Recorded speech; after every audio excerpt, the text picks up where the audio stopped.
Bonjour à tous et à toutes, j'espère que vous allez bien. Aujourd'hui on s'intéresse au dernier roi mérovingien Childéric III, qui occupe une place singulière dans l'histoire en tant que dernier représentant de la dynastie mérovingienne. Une lignée qui règne sur les Francs pendant près de 3 siècles. Son règne marque la transition entre deux grandes dynasties, les mérovingiens et les carolingiens, toutes deux étudiées en vidéo. Je vous invite à aller les visionner. Illustre également les bouleversements politiques du royaume des Francs au 8e siècle. Je vous propose d'explorer ensemble la vie de Childéric III, le contexte de son règne, son importance historique et la nature de sa postérité. Vous voulez en savoir plus sur Childéric III? Venez avec moi. Au début du 8e siècle, le royaume franc connaît une période de profonde transformation. La dynastie mérovingienne, instaurée par Clovis à la fin du 5e siècle, a vu son autorité s'éroder progressivement au profit des maires du palais, véritables détenteurs du pouvoir effectif. Surtout quand les rois mérovingiens sont des enfants de bas âge ou très jeunes. Ça rend la tâche plus facile pour prendre le pouvoir. Les rois, souvent qualifiés de rois fainéants, ne jouent plus qu'un rôle symbolique, tandis que les grandes familles aristocratiques rivalisent pour le contrôle des institutions et des territoires. Cette période est également marquée par des tensions internes, des invasions externes et une recomposition des équilibres politiques, prélude à l'émergence de la dynastie carolingienne. L'histoire retient principalement que Childéric III appartenait à la dynastie mérovingienne, mais sans pouvoir établir avec certitude sa filiation exacte. Les chroniqueurs de l'époque ne s'accordent pas sur son ascendance directe. Certains le présentent comme le fils de Thierry IV, d'autres comme un descendant plus éloigné de la lignée royale. Cette incertitude sur ses origines précises reflète déjà le déclin de la dynastie mérovingienne. Le pouvoir réel échappait progressivement aux descendants de Clovis, au profit des puissants maires du palais, qui contrôlaient l'administration et l'armée du royaume. Quand son prédécesseur Thierry IV meurt en 737, Charles Martel était le maire du palais austrasien. Le maire du palais était celui qui détenait le pouvoir réel dans le regnum francorum. Plutôt que d'installer un descendant de Clovis sur le trône, Charles Martel préfère laisser le siège vacant à la mort de Thierry IV. L'interrègne va durer 7 ans, sans qu'il n'y ait de roi sur le trône. Charles Martel est le dirigeant effectif du royaume des Francs, mais sans avoir le titre royal. On ne sait pas vraiment l'intention véritable de Charles Martel, s'il était enclin à prendre le pouvoir, à prendre la couronne royale, ou simplement conserver cette situation qui lui convenait parfaitement dans tous les cas. Mais une chose est certaine, Charles Martel n'obtient jamais le titre royal, mais il eut malgré tout plus de pouvoir que les souverains francs de l'époque. La dynastie mérovingienne était déjà à ce moment en pleine décadence. L'absence d'un représentant de sang royal sur le trône risque fortement de provoquer des troubles politiques à la mort de Charles Martel. Certains peuples périphériques du royaume se soulèvent et revendiquent leur part du pouvoir.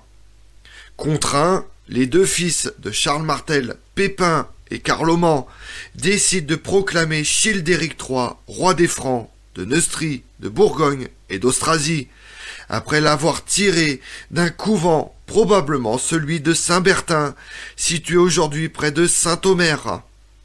En 743, Pépin le Bref, certainement pour plaire à l'aristocratie franque, place Childéric III sur le trône. Personne n'était dupe quant à la légitimité de ce roi fantôme, qui n'était qu'un faire-valoir des maires du palais, mais tout le monde était content. Un roi mérovingien était de nouveau en place sur le trône. Carloman, le deuxième fils de Charles Martel, après avoir passé quelques années en Italie, entre dans les ordres en 747 au monastère de Montcassin, laissant les rênes du pouvoir à Pépin le Bref. Le règne de Childéric III débute officiellement en 743. Toutefois, il ne possède aucune marge de manœuvre politique réelle. Les maires du palais, Carloman puis Pépin le Bref, dirigent effectivement le royaume.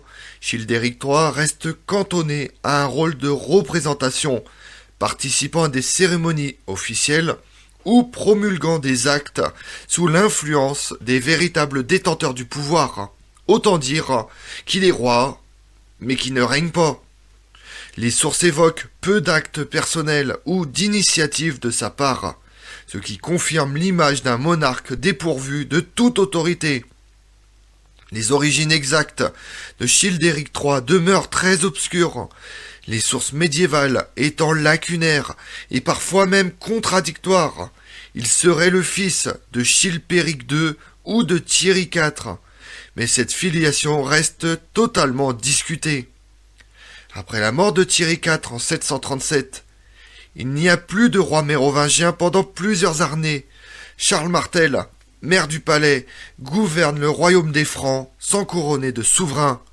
Ce n'est qu'en 743, sous la pression de la noblesse et pour légitimer leur autorité, que les fils de Charles Martel, Carloman et Pépin le Bref font appel à Childéric III pour occuper le trône vacant des Francs.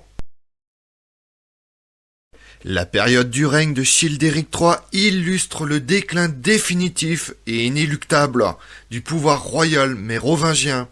Les maires du palais, institutions nées au sein de la cour mérovingienne, sont désormais les véritables maîtres de l'administration, de la politique militaire, des finances du royaume franc. Carloman, Pépin le Bref, utilise la figure royale comme un instrument de légitimation, tout en gouvernant de manière totalement autonome. Cette situation met en lumière le passage d'une royauté de droit divin à une monarchie fondée sur l'exercice réel du pouvoir, prélude à la montée en puissance des Carolingiens. Je vous invite à voir mes 2 vidéos sur la dynastie mérovingienne et la dynastie carolingienne. En 751, Pépin le Bref décide de franchir une étape décisive en déposant Childéric III avec l'appui du pape Zacharie.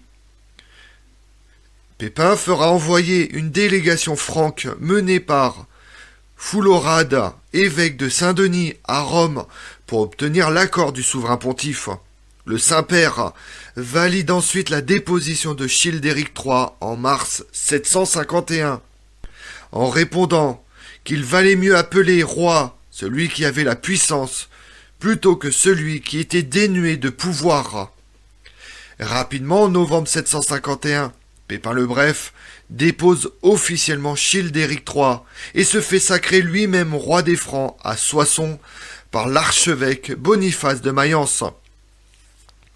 Nous savons que Childéric III a été marié à une femme dont on ignore le nom, et avec qui il a eu un enfant appelé Thierry.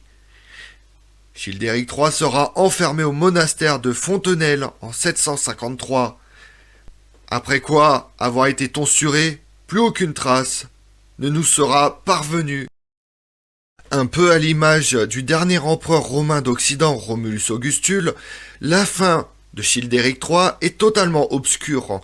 On sait qu'il a été au monastère, qu'il a été tonsuré, mais à part ça, plus rien.